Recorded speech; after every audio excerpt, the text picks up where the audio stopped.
Salut tout le monde, quel jour on est aujourd'hui, Pepe? À Shanghai? Hi everybody. What day is today, Pepe? In Shanghai. I have no idea. Aucune idée. Bon, à Shanghai, on est déjà jeudi aujourd'hui. It's already Thursday. Yeah, Oui, exactement. C'est pour ça que je te pose la question.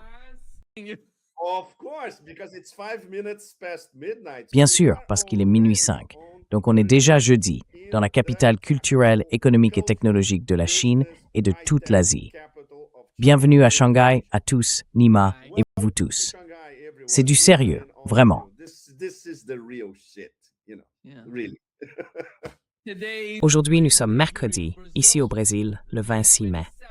and 2026. Tu veux dire que t'es encore bloqué à hier? You're still in yesterday. Vous avez une longueur d'avance sur nous. You're ahead of us. You are still Toi, in tu es encore yesterday. bloqué à hier, alors qu'eux, ils sont déjà dans demain. Tomorrow.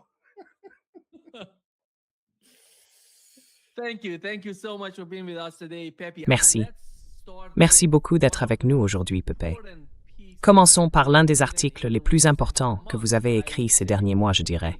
Here is Le what titre de votre nouveau papier, c'est « Comment la Chine et le Pakistan pourraient conclure le vrai accord ». De quoi s'agit-il exactement? Et qu'est-ce que ça veut dire, Pepe? Real deal. What is that? And what does that mean, Pepe? Exactly. Of course, it's not that China and Exactement. Pakistan are Bien going sûr, to ce n'est pas comme si la Chine et le Pakistan allaient conclure un accord du jour au lendemain. simple headline. Je ne peux pas résumer ça en un simple titre, aussi court que possible, en disant qu'ils travaillent dur pour finaliser un protocole d'accord. C'est une toute autre histoire. C'est seulement la première étape.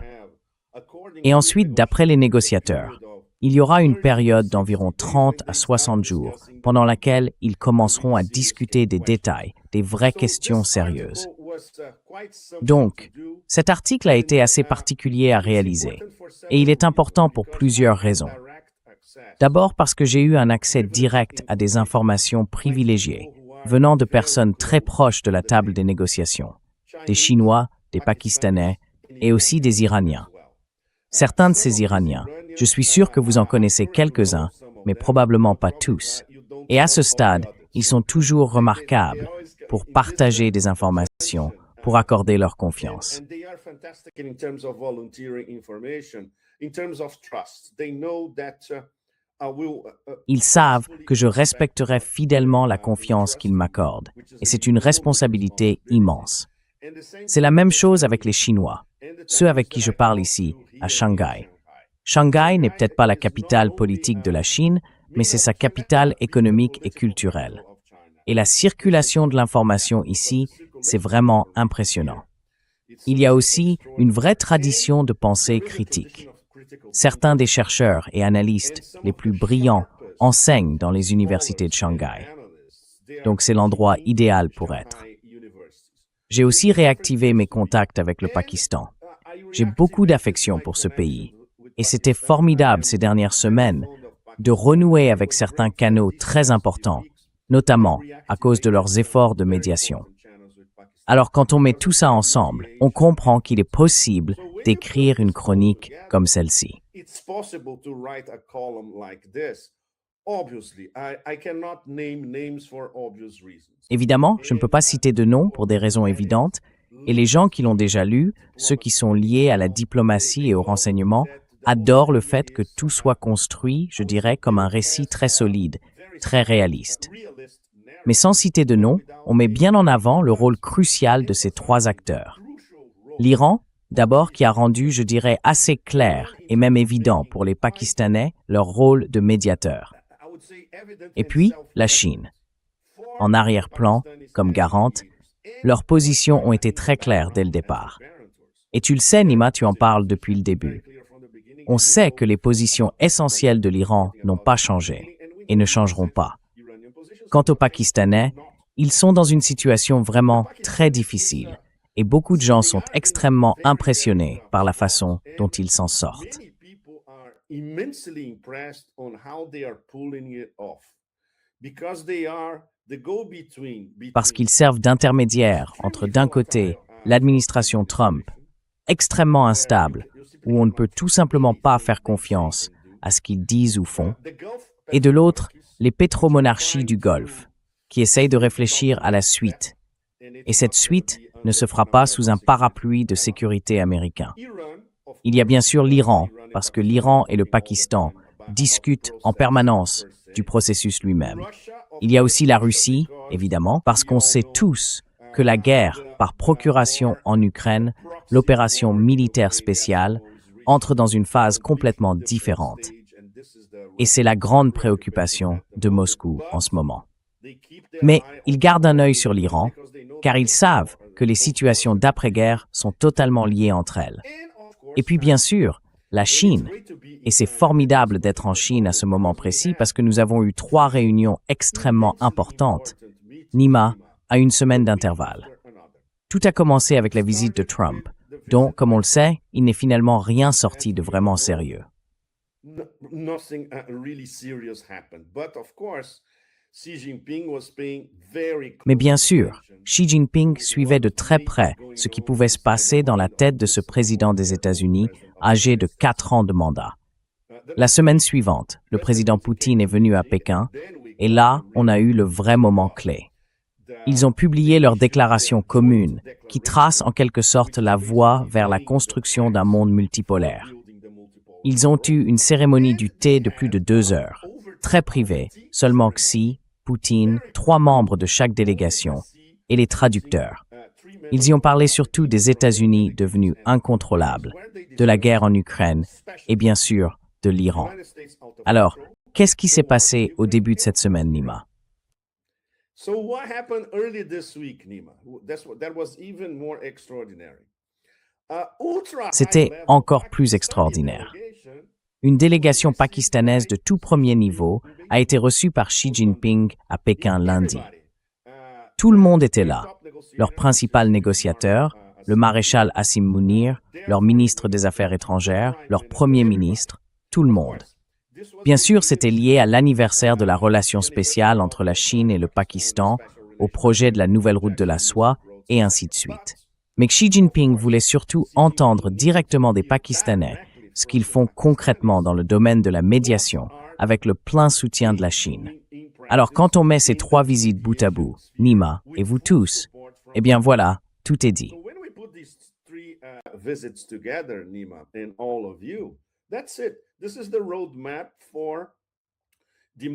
C'est la feuille de route des acteurs les plus importants d'Eurasie, ceux qui essaient d'organiser la sortie de cette guerre. Évidemment, ces gens-là, ceux qui sont à la table, les négociateurs, sont très très intelligents et ce sont de vrais praticiens de la réelle politique. Ils n'ont aucune illusion.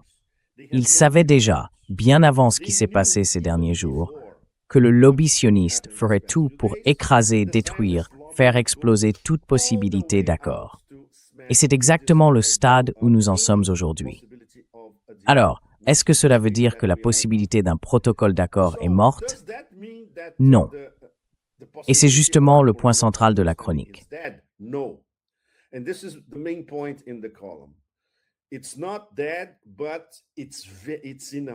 Ce n'est pas mort, mais on est à un moment très très dangereux en ce moment, cette semaine, et au moins jusqu'au milieu de la semaine prochaine.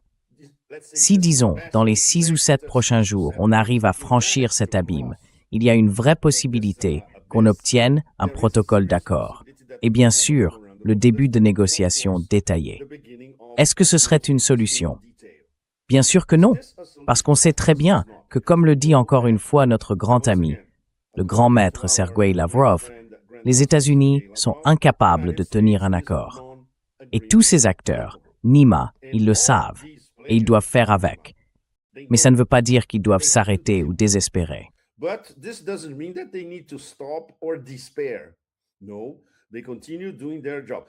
Non, ils continuent à faire leur travail. C'est incroyable. C'est comme une colonie de fourmis qui construit quelque chose à l'intérieur même de la colonie. Ils travaillent sans arrêt, jour et nuit, tout le temps.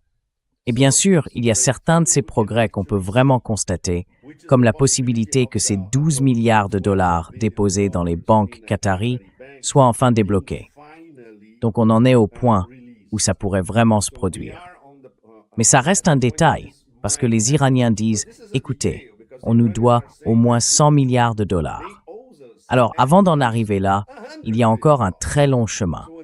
Et bien sûr, les provocations, il y a eu des provocations contre l'Iran plus tôt cette semaine, évidemment. There were provocations against Iran early this week, of course. Iran decided not to respond. L'Iran a décidé de ne pas réagir avec force. Pourquoi? À cause de l'Aïd, à cause du pèlerinage à la Mecque. Ils ne veulent pas que cela déborde et mette en danger les pèlerins venus du monde musulman entier, qui se trouvent en ce moment en Arabie Saoudite pour terminer leur Hajj. La semaine prochaine, ce sera fini, et là, on pourrait voir une réponse iranienne bien plus ferme que jusqu'à présent. Donc, il y a cette tension entre la voie diplomatique et celle du renseignement qui avance malgré tout contre toute attente. Mais à tout moment, quelque chose peut survenir et faire s'effondrer tout l'édifice. Voilà exactement où nous en sommes aujourd'hui. Et c'est ce que j'essaie d'expliquer dans cet article.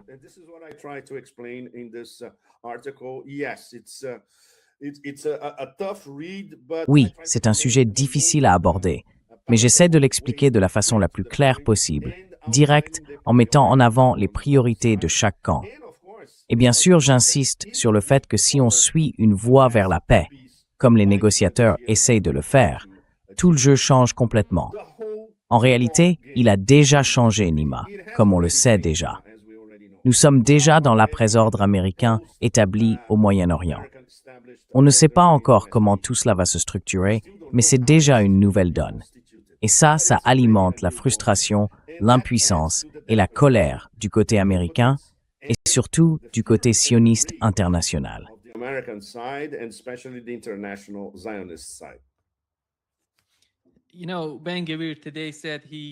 Tu sais, Ben Gvir a dit aujourd'hui qu'Israël ne voulait pas signer un mauvais accord avec l'Iran. Franchement, je ne vois pas trop ce qu'ils peuvent faire d'autre. Ce sera un mauvais accord pour les États-Unis, pour Israël, surtout pour Israël, parce que je ne vois pas vraiment ce que les États-Unis y gagnent. Tout tourne autour d'Israël. Toutes les bases américaines dans la région se battent, en réalité, pour Israël. C'est pour ça qu'ils sont aussi désespérés en ce moment. Ils attaquent le Liban, dans le sud du pays. Ils ont tracé une ligne jaune dans le sud, puis ils la franchissent. À chaque fois, ils disent que cette ligne jaune n'a plus d'importance. Mais on dirait qu'il se passe quelque chose. Comme tu viens de le dire, il se passe quelque chose. Je ne sais pas à quel point c'est important, à quel point c'est critique, ni si ces négociations ou ces discussions en cours peuvent vraiment durer.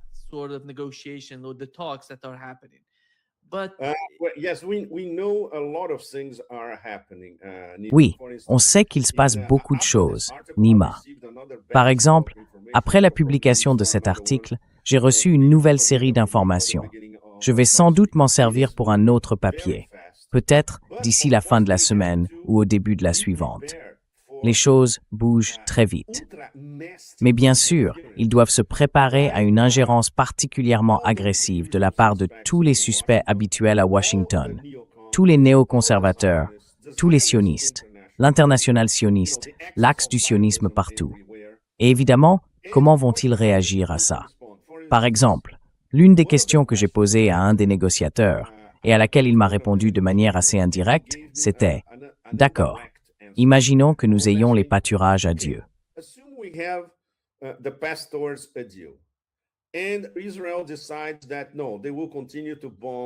Et Israël décide que non, ils vont continuer à bombarder le Liban, à annexer illégalement des terres libanaises et à tuer des civils libanais par centaines, comme ils le font depuis des mois. Comment l'Iran va-t-il réagir? Est-ce que l'Iran va s'en tenir strictement à un accord avec les États-Unis ou est-ce qu'il va répondre aux horreurs israéliennes, ces horreurs qu'il ne cesse de commettre? Bien sûr que l'Iran va réagir. Et l'Iran dira aux États-Unis, « Écoutez, cela sort peut-être du cadre de notre accord, mais on vous l'a dit dès le départ, si les sionistes se déchaînent, nous répondrons. » Voilà. Mais la question c'est, est-ce que l'administration Trump reconnaîtra que c'est bien ce qui se passe? Probablement pas.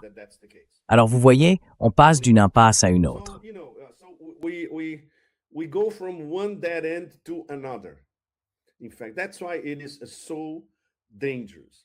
En fait, c'est pour ça que c'est si dangereux. Mais malgré tout, il faut garder une attitude positive face à tout ça, parce qu'il y a une vraie possibilité sur la table en discussion en ce moment. Donc je pense que nous tous, on doit insister là-dessus. Sinon, Nima, et vous tous, on abandonne. Et alors la guerre recommencera. Et cette guerre-là détruira ce qui n'a pas encore été détruit, non seulement en Asie de l'Ouest, mais aussi dans l'économie mondiale. Est-ce que ces gens-là, ces fous, ces terroristes fanatiques sont assez fous pour faire ça? Oui, ils le sont. Ils s'en moquent complètement. Et c'est pour ça que c'est si dangereux. Vous avez affaire à une bande de tueurs. Vous avez affaire à une gigantesque machine à tuer, l'une des plus cruelles de l'histoire moderne, et même de toute l'histoire. One of the nastiest in modern history and history as a whole. Pepe, how do you see the role of Qatar? Pepe, comment vois-tu le rôle du Qatar? Tu as parlé des Iraniens. On sait que le président du Parlement iranien, accompagné du gouverneur de la Banque centrale d'Iran et du ministre iranien des Affaires étrangères, s'est rendu au Qatar à propos de ces 12 milliards de dollars dont tu viens de parler. C'est la moitié des avoirs iraniens gelés à l'étranger. Alors comment vois-tu le rôle du Qatar? Est-ce qu'il s'implique davantage? Parce qu'avant, on avait le Pakistan. Et tu as dit que le Pakistan joue un rôle très important en ce moment. Mais selon toi, quel est le rôle du Qatar et du CCG? How do you see the role of Qatar and GCC Okay. countries? Yeah, the top mediators Oui, are Pakistan. les principaux médiateurs, c'est le Pakistan. Le Qatar, lui, ne veut pas s'impliquer. Le Qatar veut se protéger de tout effet secondaire, de tout impact négatif sur son économie. Ils ont déjà beaucoup souffert. Donc pour eux, débloquer ces fonds qui sont dans les banques qataries, ce n'est pas un gros problème. Ce n'est pas de l'argent qatari. C'est juste dans leurs banques et ils peuvent le faire. Et même Trump peut présenter ça aux États-Unis, à l'opinion publique, en disant « Regardez, ce n'est pas nous qui l'avons fait, ce sont les Qataris ». Donc, c'est une situation qui arrange tout le monde. Et les Iraniens le savent. C'est pour ça qu'ils ont envoyé à Doha une délégation de tout premier niveau.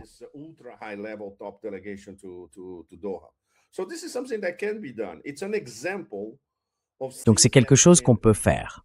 C'est un exemple de ce qu'il est possible de faire. Mais quand on arrive au dossier vraiment inextricable, tout ce qui touche au nucléaire, au programme balistique iranien, au soutien à l'axe de la résistance ou encore au nouveau statut du détroit d'Ormuz, là, on sait que c'est l'enfer. On pourrait passer des années à négocier sur chacun de ces sujets, n'est-ce pas?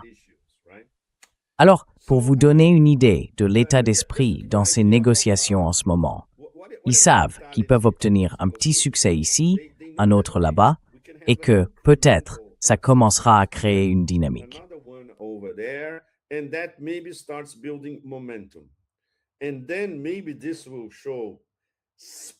Et peut-être que ça montrera, surtout à l'Occident, oublions les fichus sionistes, surtout à Trump et à son entourage, que c'est inévitable, qu'il n'a qu'une seule issue, conclure une sorte d'accord qu'il pourra présenter à l'opinion publique américaine comme une victoire, à la manière de Trump, comme s'il s'agissait d'un show de MMA.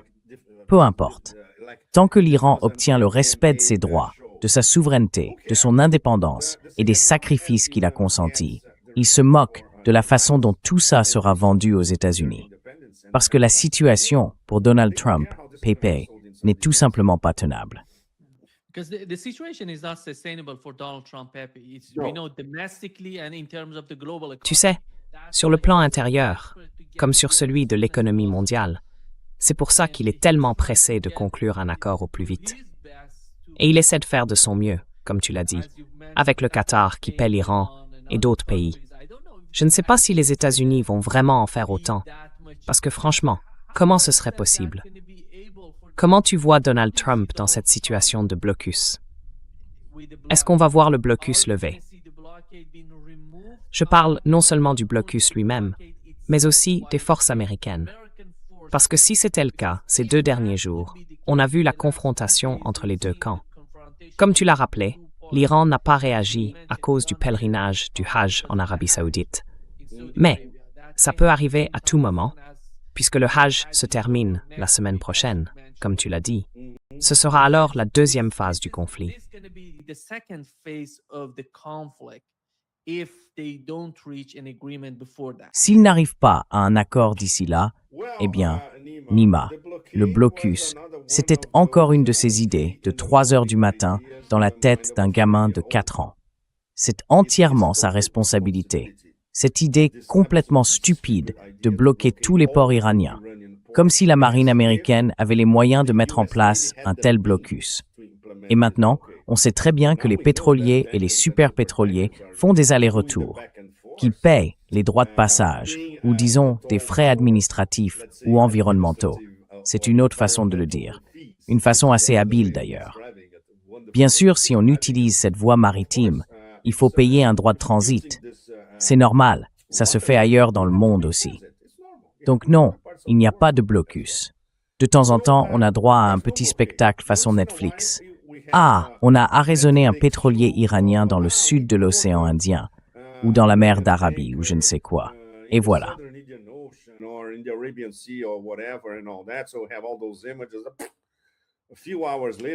Alors, on a toutes ces images. Quelques heures plus tard, plus personne n'en parle. Donc ça marche pas. Tout le monde sait que ça ne marche pas. Mais comme c'était son idée, pour lui faire marche arrière, Nima, encore une fois, c'est l'ego, et encore l'ego. On a affaire à quelqu'un d'extrêmement peu sûr de lui.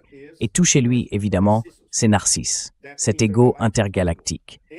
Et bien sûr, cette incapacité totale à reconnaître qu'il a commis des tas d'erreurs très graves. Il ne l'admet jamais. Je suis désolé, mais c'est l'appel que j'ai reçu ma dernière semaine à Shanghai.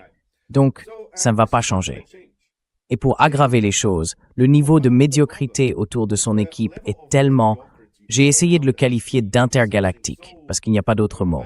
I've been trying to define it as intergalactic because there's no other way. It's something beyond the sphere. Oui, c'est ça. C'est quelque chose qui dépasse tout. Il n'y a personne qui puisse prendre 5 minutes, entrer dans le bureau ovale et lui dire « Écoute, tu vas devoir prendre ces décisions maintenant. Parce que sinon, voilà, sinon t'es fini. » Personne n'a le courage de faire ça. Ce ne sera pas le secrétaire des guerres éternelles qui est au-delà du ridicule. Ce ne sera pas Vance non plus. Au contraire, Trump essaie justement de trouver un moyen de se débarrasser de Vance. Et ça, on le sait par des gens qui ont accès à Vance. Donc, il n'y a personne à qui il parle. Personne n'est capable de le convaincre de ses erreurs. Et tout ça, au fond, ça remonte à la façon dont il a été endoctriné par ces types un peu mafieux quand il grandissait et qu'il était encore un jeune homme.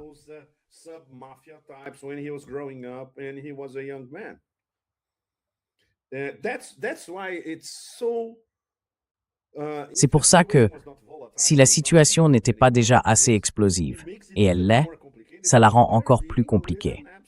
Parce qu'on a affaire à un idiot absolu, à un niveau intergalactique, mais dangereux, terriblement dangereux. Et chaque jour qui passe, encore plus dangereux. Parce qu'à ce moment-là, on se retrouve face à sa propre médiocrité. Et personne n'y échappe, Nima. Quand tu te regardes dans le miroir et que tu sais que tu as vraiment tout raté, que tu es une immense médiocrité, la vie entière se corrode, tu vois, et tu deviens complètement pourri, fétide. Et c'est exactement ce qui arrive à ce personnage en ce moment. Le problème, c'est que nous, on en paie tout le prix. C'est un spectacle vraiment sordide à regarder, à suivre, mais on en est tous victimes.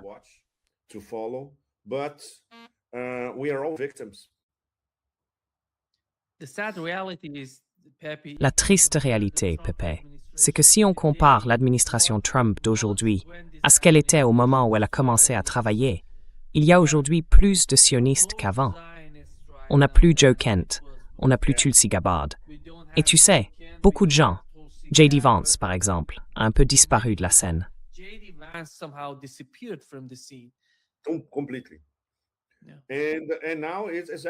Exactement.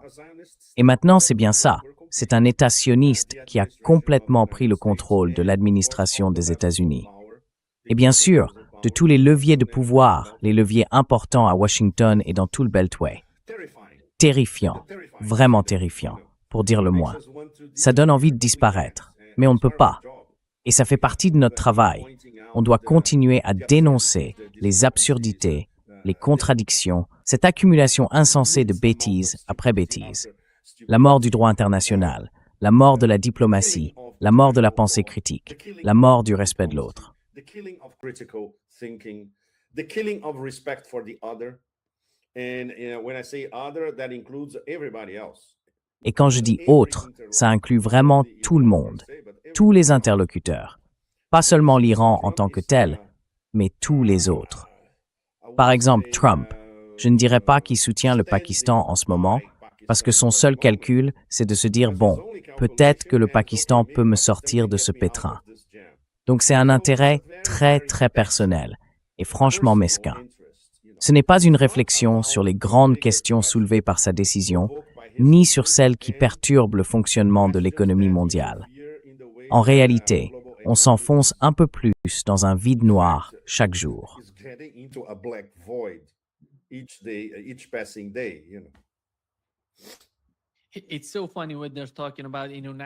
C'est quand même drôle quand ils parlent de droit international. Regardez ce que les États-Unis ont fait ces dernières décennies. Regardez Cuba, regardez le Venezuela, regardez l'Iran aujourd'hui. Regardez la Syrie, ce qu'ils ont fait à la Syrie, en occupant le territoire, en vendant leur pétrole et en le vendant à Israël. Franchement, où est le droit international? Il n'existe pas, ce soi-disant droit international.